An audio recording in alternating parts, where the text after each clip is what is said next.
The Lord is with you. And also with you. My brothers and sisters, this is a proclamation of the Holy Gospel as we find in the tradition of St. Mark. Glory to you, Lord. I'm sorry, Luke. Jesus took Peter, James, and John and went up on a mountain to pray. While Jesus was praying, his face changed in appearance, as well as his clothes he wore, which became dazzling white. Suddenly, there were two people talking with Jesus, Moses and Elijah. They appeared in glory, spoke of the passage which Jesus was about to fulfill in Jerusalem. Peter and the others had already fallen asleep, but awakening, they saw Jesus' glory and likewise saw the two people that were standing near the Anointed One. When they were leaving, Peter said to Jesus, "Rabbi, how good it is for us to be here. Let us set up 3 booths, one for you, one for Moses, and one for Elijah." Peter didn't really know what he was saying. While Peter was speaking, a cloud came forth and overshadowed them, and the disciples grew fearful as the others entered it. Then from the cloud came a voice which said, "This is my own, my chosen. Listen to him." When the voice fell silent, Jesus was there alone. The disciples kept quiet, telling nothing of what they had seen at that time to anyone. And this is the good news of our salvation. Praise to you, Lord Jesus Christ.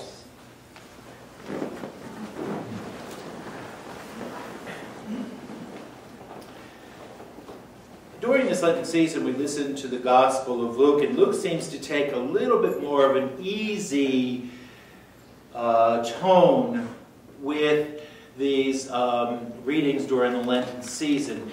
In other Gospel stories, we hear of destruction, we hear of hell, of Gehenna, of the unquenchable fire, the worm that never sleeps, on and on and on, those fearful readings that we find in passages of the sacred scriptures.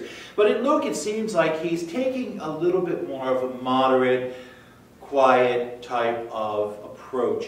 And he uses this particular gospel in reflection of what we had heard in the beginning from Genesis, of that beautiful story of God entering into covenant with Abraham. It's interesting to think about the fact that it was God who approached Abraham and not Abraham approaching God.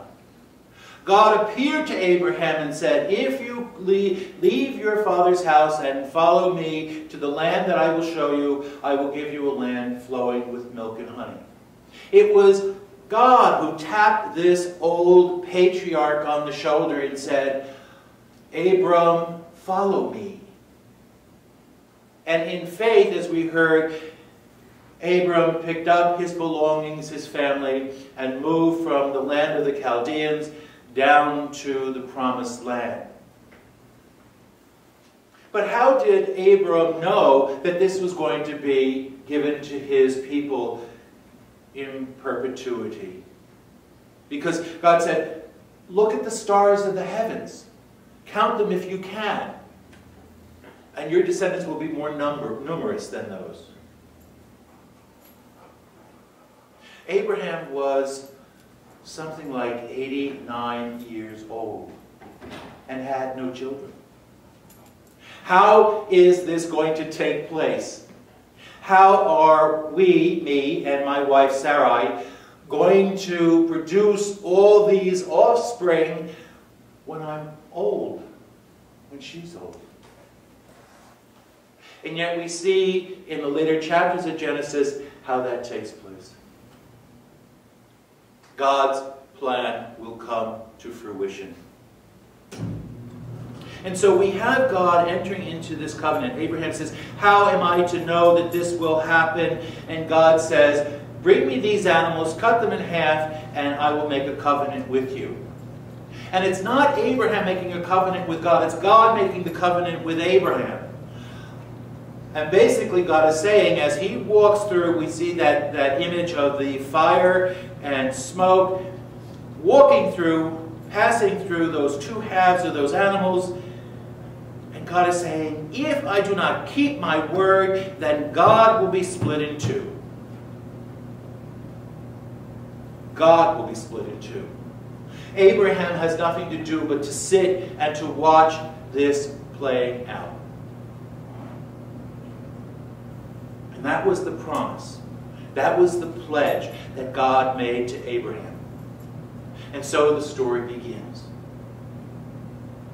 And throughout the history of the Jewish people, we see over and over and over again God intervening, God supporting, God chastising, and yet God forgiving his people so that his mission will be accomplished in the salvation of all people.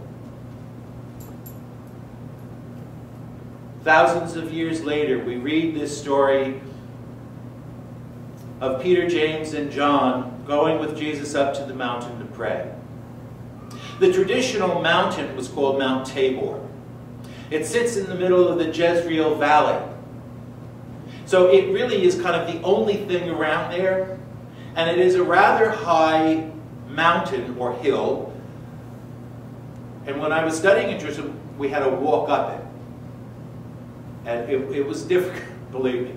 Anyway, from the top of that particular mountain, you can look and you can see almost all the way to Jerusalem because there's nothing there. It's flat.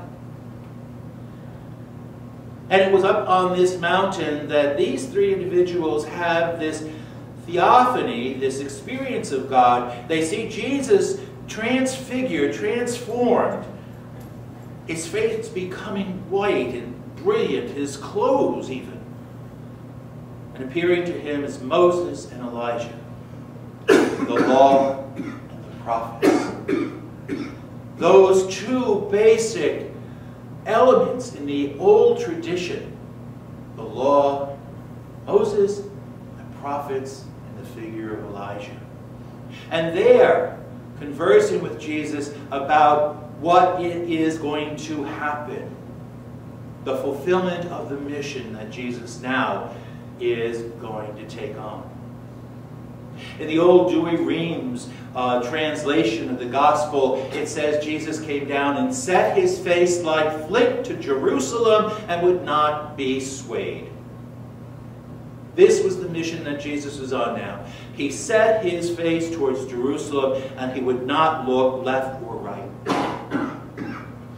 We see that as Jesus gets to Jerusalem, the rest of the story is played out. The rest of the story of the culmination of this great drama is now taking place.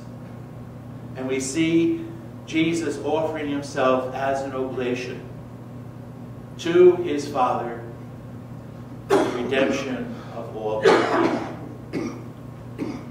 As I said in the beginning of our liturgy today, we see the beginning of the story and we see almost the end, the climax of the story. And all through this time, all through the thousands of years that took place between the time of Abram to the time of this particular experience of Peter, James, and John, we see the Lord God constantly playing a major part in